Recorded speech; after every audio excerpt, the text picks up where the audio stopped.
So just like John went right to our Science of Mind textbook to get some inspiration for the day, I'd like to start with the beginning of our textbook and share with you what Ernest Holmes has to share about freedom.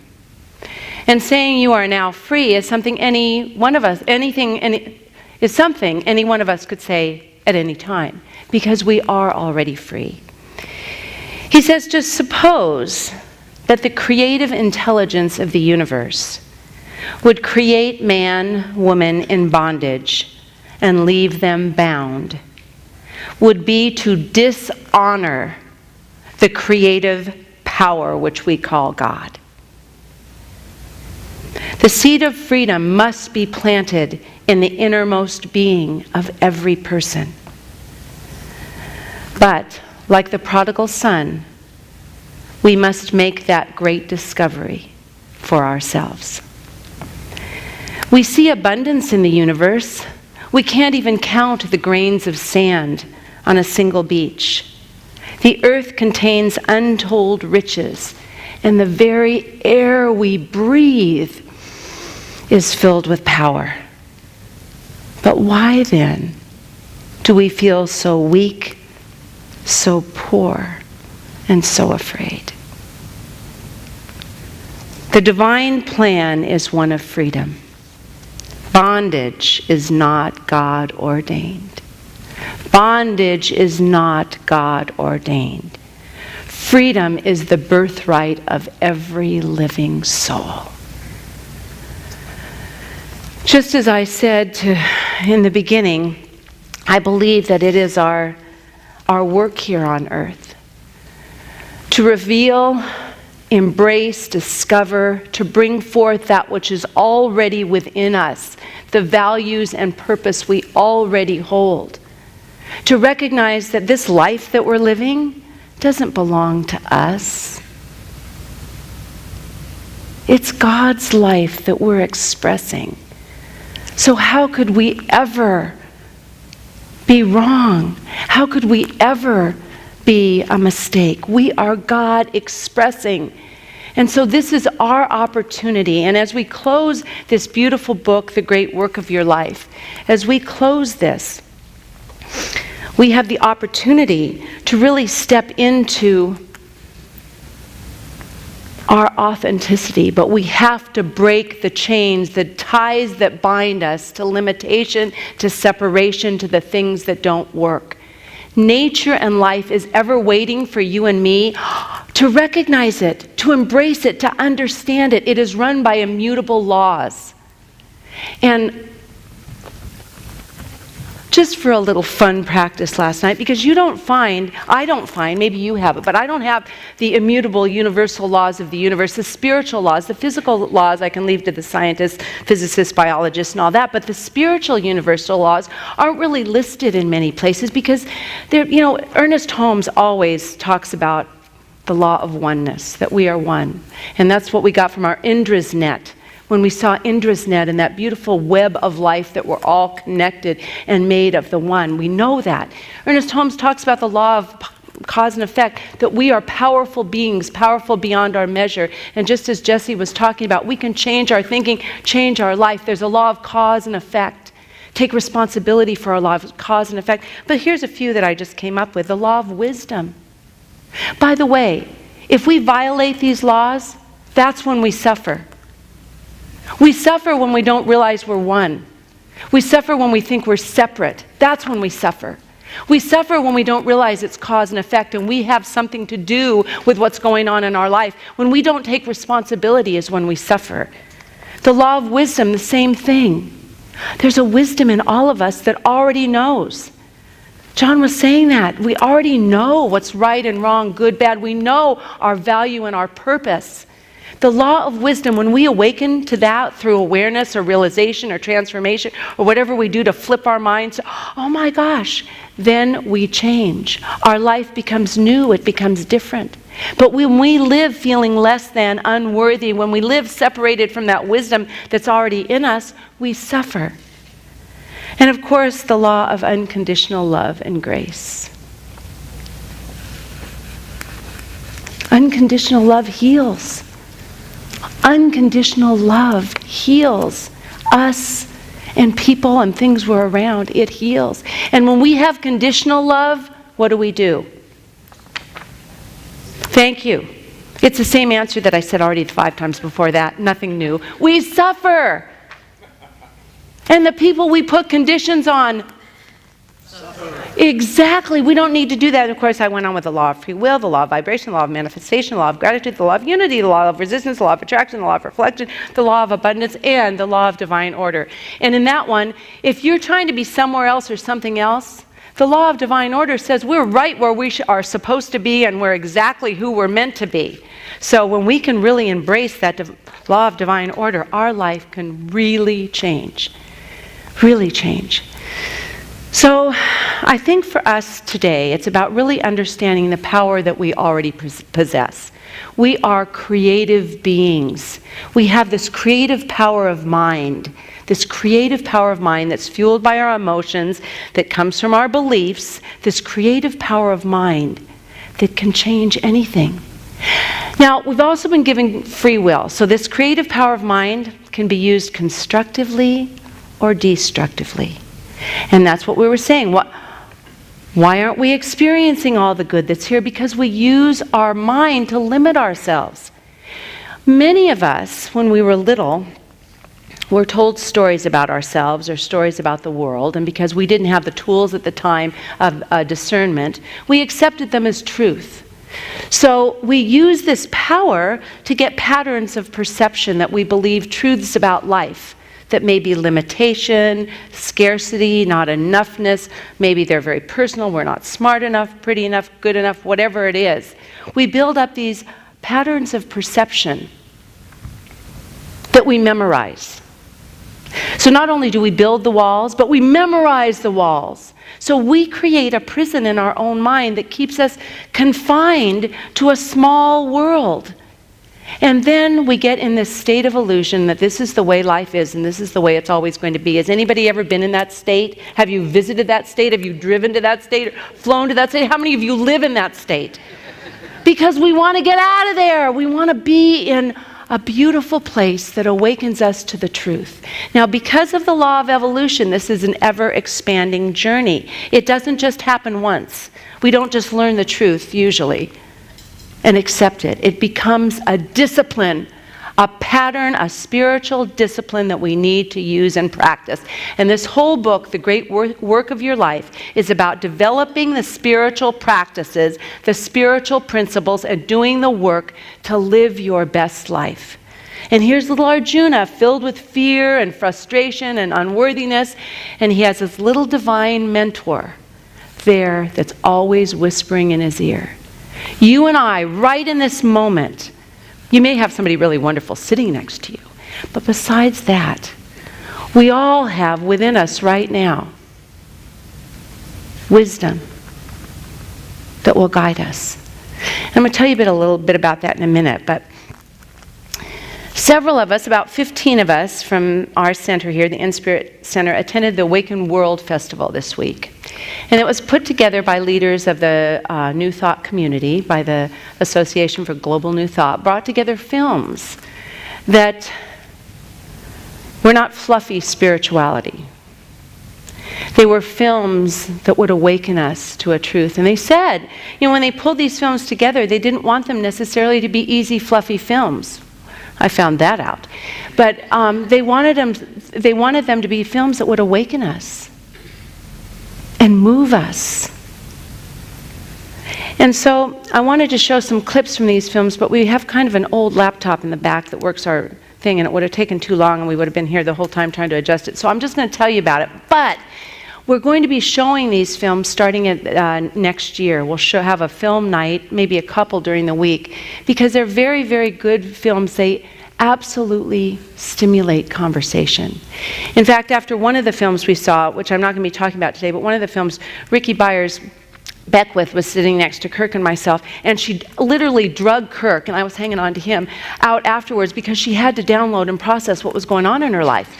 She had to talk to somebody. I mean, that's what happens, and we'll be showing that one too, but I'm not talking about it today. Anyway, the last two The last two tools, deliberate practices, that Stephen Cope talks about from the Bhagavad Gita, that he mentions in this latter part of the book as we close up the book, are walk by faith and take yourself to zero. Walk by faith and take yourself to zero. So I want to talk about those two practices today and really relate them to two of the films that we saw. And walk by faith. This film is called Walking the Camino. And I don't know if you've done that. We had some people at first service that had done that. There's been the movie The Way, which talks about the journey. I think if it was Shirley MacLaine's journey or something, but there have been several movies about walking the Camino. And let me tell you, this is a 94-minute documentary about a varied group of pilgrims who start at one point in Spain and walk a 500-mile journey with just backpack and boots, and hopefully an open mind, to take them to Santiago. And this particular journey, there was a 3-year-old up to a 73-year-old.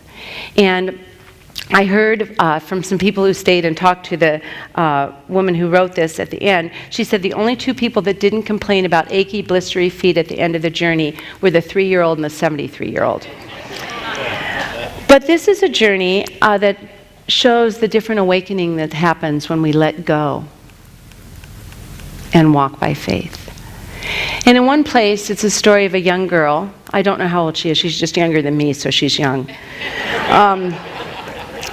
But she'd hit a place in her life. She lost her job. She lost her apartment. She lost her relationship.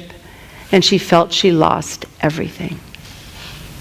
Very unhappy young woman. Young, she's probably a few, anyway. Woman, I'll just say woman. Very unhappy woman. But she put her backpack on, had nothing else, gave everything else away, and went on this journey. She said there was nothing left for her to do. She was desperate. And it took her walking and pairing up with her Krishna, her human, divine person in a human body, pairing up with that person. And at the 300th mile, she said, you know what? I'm happy. I'm happy. Oh my gosh. I'm not worried. I'm just happy. Well, that lasted about 2 minutes. Because then she went from being in the present moment awareness to worrying about the future. Well, I can't walk until I'm 80. What am I going to do? Oh my God, what's left for me? Worrying about the past and bringing it into the present and carrying it on to the future. And her divine friend said, you always have what you need. The answers are always there. You just don't make the space and the time to let them be revealed. You know, we can hear the same thing over and over and over again. Have you noticed that? And one time it clicks. Oh, I get it. I don't think I've ever heard that before. Right. But it's the perfect timing. It's the perfect coming together of letting go, making space to hear something new. And I'll tell you what, I don't know if she walked the last 200 miles happy, but she certainly showed at the end, she ended up happy and free and couldn't even understand why her old life seemed so miserable because she had so much happiness with so little now. But let me tell you, along the way, what people have learned walking the Camino is you go back and you give back to something that has given you so much. So many people do selfless service on the Camino and prepare food and give gifts and take care of the people along the way. So the learning from that is to walk by faith. And how many of us do that really easily? Just about as long as she did, about 2 minutes, right? It takes deliberate practice to keep the faith in knowing I have everything I need right now. I just need to listen. That's right. So I'll tell you something. This is not a new concept, okay? I'm going to tell you something from the Bible, a quote. Behold, I stand at the door and knock. If anyone hears my voice and opens the door. I will come in, and we shall feast together. We shall celebrate and enjoy life together right now. You don't have to wait for the perfect time. This can happen right this minute. How many of you are ready to walk by faith? Okay, and do the practice, and do the work. Okay, keep your hands up, even if it takes courage to say yes, but I mean it. It changes lives. When you do the practice every day, to be filled with faith and knowing and trust in who I am, who you are. And the second part of this was take yourself to zero. Now, this is a story also of someone who had built prison walls, but in a different way. This movie is People versus the State of Illusion. That's the state so many of us have visited, and many are still living there. And it's the story of Aaron Roberts. A nice guy. He had some hardships, and he was feeling very overwhelmed, very stressed. He was in a downward spiral.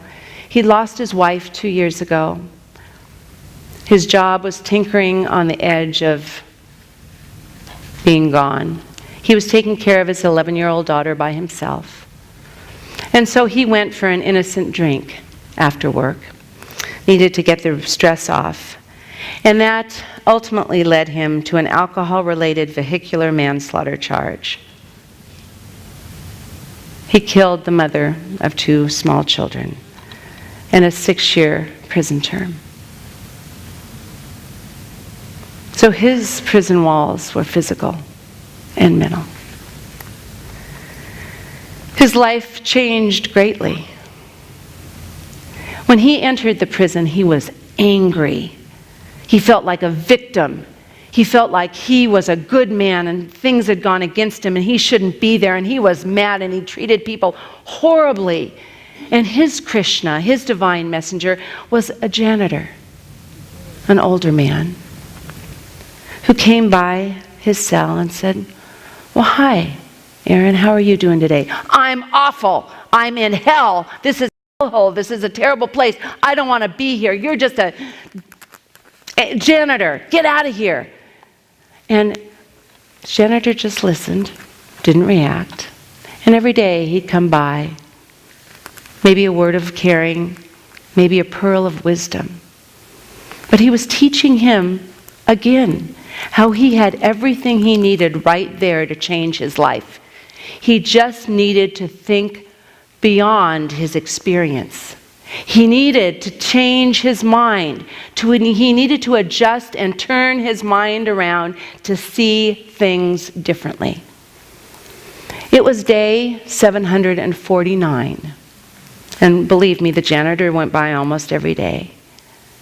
They saw a little change in Aaron, a little softness coming to him. But the janitor went by and said, "Aaron, how are you doing today?" And Aaron said, "Great. I have 35 more people in my reading program." You see, what he'd started to do is to go teach some of the inmates to read. And with those 35 new people, he had about 100 at that time. And the janitor said, "Wow, that's wonderful." He said, "Do you remember the time when I first came by and you told me I was a dumbass? And you told me that you were in hell? Do you feel like that now?" And Aaron goes, "No." He said, and the janitor looked and he goes, "Well, you're not keeping yourself very clean." And he goes, "Oh my gosh, this is just chaotic creation." He said, "This is where all my good thoughts come from. And I get to sit here and watch how every day the sunlight shines differently on the wall." And he said, "This is the place I write the letter to the man whose wife I killed. He hasn't answered me yet, but I'm going to keep sending the love." He said, "The only thing missing is my daughter, and I have her right here." And then he paused and he said, "You know, my old life seems more like a prison than where I am now." That's what can happen for you and me if we use this unbelievable power of our mind to turn things around, to change things, if we catch ourselves with awareness. But the first thing we have to do, if you're living in the state of illusion, drama, problems all the time, feeling victimized, you got to be aware of it. We can't change things until we become aware. If you're always fighting life instead of working with it, you've got to be aware of it. In all of us, we have dark, dirty places and pieces of our life. If we focus on bringing those memories into our life now, the things we've memorized so well as children, our life isn't going to change. But when we can look at the whole picture of life, how those dirty little spots, wherever they are, and maybe we're still carrying some now, make up a whole picture of who we are. One of the universal laws is the law of forgiveness. It's forgiving ourselves as much as we forgive others. The last example that's from the book that really is the walk of faith and taking yourself to zero is about Gandhi, one of the beautiful heroes on our wall. Now, Gandhi is known for his moral strength, his strength of courage, his physical strength for everything he did. But let me tell you, he was not born that way. He was a wimpy little kid filled with fear, kind of like Arjuna was a warrior, but filled with fear. And he had a family servant, Ramba, who she would see every day when he came home from school. He'd be bullied, sometimes hit, and she got sick and tired of it. She wanted to teach this beautiful boy how to be strong and courageous and not filled with fear. And so she wanted to teach him how to turn his fear into courage. And she told him a story of an elephant trainer. And she said, and I have to read, because I love to read this about trunks. She said, you know, when elephants go through the marketplace, their trunks knock over fruit stands, they mess up the vendors' displays, they will take bananas and coconuts, and they really leave a mess all over the place. Because you know what? Trunks are naturally restless, hungry, scattered, and undisciplined. What does that remind you of? We need to constantly reinforce and focus that trunk. Well, the trainers know that, but constantly focus the trunk. Give the trunk a purpose. And so any good elephant trainer puts a big piece of bamboo in that elephant's trunk, and then they will walk through the marketplace focused and calm and serene like a prince. And Ramba said to Gandhi, you need to focus your mind. And so she taught him mantra and meditation to bring yourself to the place of peace. He worked on it pretty hard. It didn't work right away. Actually, there's a story when he was 23 and goes to South Africa to study to be a lawyer. He did pass the exam, but it said when he was in the court, one time they gave him a really hard argument to present, and he ran out of the court crying. He wasn't quite there yet. But he kept up his work, and what happened, someone gave him the Bhagavad Gita, and that became his practice. The courage to do what needs to be done, to live in your truth, to do your practice. And he began doing his mantra, meditating, and he said, it touched my heart in a beautiful way. So right now, I'm just going to invite us to do a little meditation. I'm going to just invite you to uncross yourself, because the whole idea is to take ourselves to that place of zero so we can pull up the riches that we have within. We can align with our values and our principles and our purpose. We can release our dharma, which keeps us connected to our God self. Now, when Gandhi did his mantra, he spoke the word, one of the Hindu words for God, Rama. For you, I'm going to invite you to either speak the word Rama, or I am, or love, or truth, whatever word it is for you. And you don't even have to speak it out loud right now. If you want to speak it out loud, that would be great to get the vibration going. We want to speak these words out loud to convince our mind in this physical world, to convince it, just say Rama, Rama, Rama, and we're going to slowly soften our voice. until it becomes quiet and it just reverberates and vibrates within our body. And I'm going to ask you to just stay there for a moment, and I'm going to read a quote to you.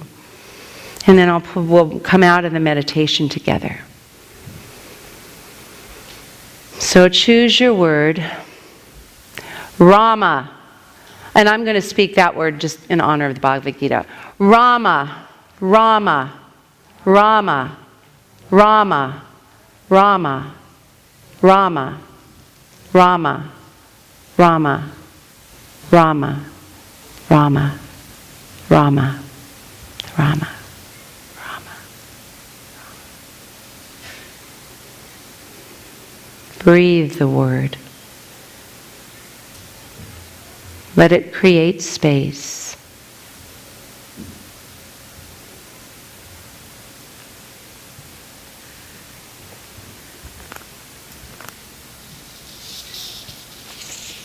I want to have you ask yourself a question in this place of openness, recognizing that every day, actually every moment, but every day we have the opportunity to be made new. So ask yourself, what is a greater expression of myself that I can be today? Is it truth? Is it love? Is it peace? Is it authenticity? Is it connection, acceptance, fun, joy? What is it for you today? What is a greater expression of myself that I can be today? Feeling part of the Indra's net, and as we clean the jewel that we are, as we clean it and free it from the illusions, the perceptions, the chains that keep us bound, the mental thoughts that restrict us, just ask, what do I need to let go of that I may shine brightly? And what do I need to be aware of? And I'm going to share with you a short quote from Humberto Montano, a Chilean biologist, who has studied the power of emotions, who has studied what they do to the human body. And he said, love is the one emotion that expands intelligence. Love is the one emotion that expands intelligence. Love is the act of one person allowing another person to be a legitimate other. It brings profound respect, allowing you to be you. When you experience this from me, it opens you. And when I share this with you, it opens me.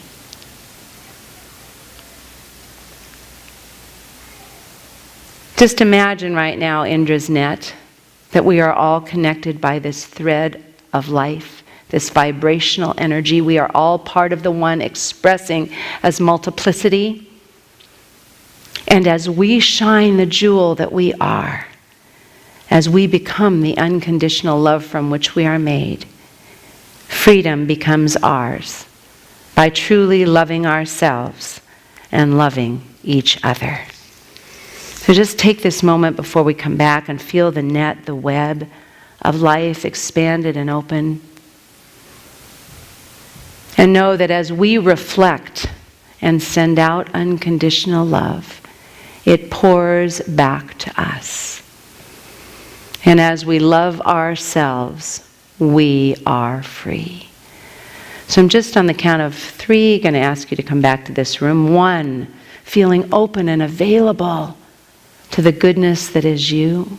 2, feeling vibrantly alive and willing to do what needs to be done.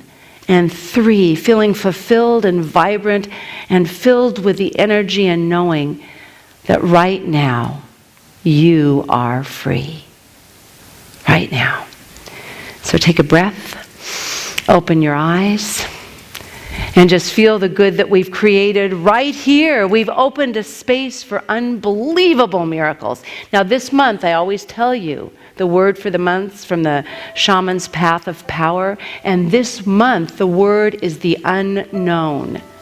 It's letting go of attachments of how you think things should be and letting all the good that you know just come to you in beautiful, wonderful new ways. So will you just speak after me? I am free. I am love in action. I live on purpose. I do my practice. Life is good. So am I. And look at somebody next to you and just say, and so are you. And together we will say, and so it is. God bless you all. Thank you, thank you, thank you.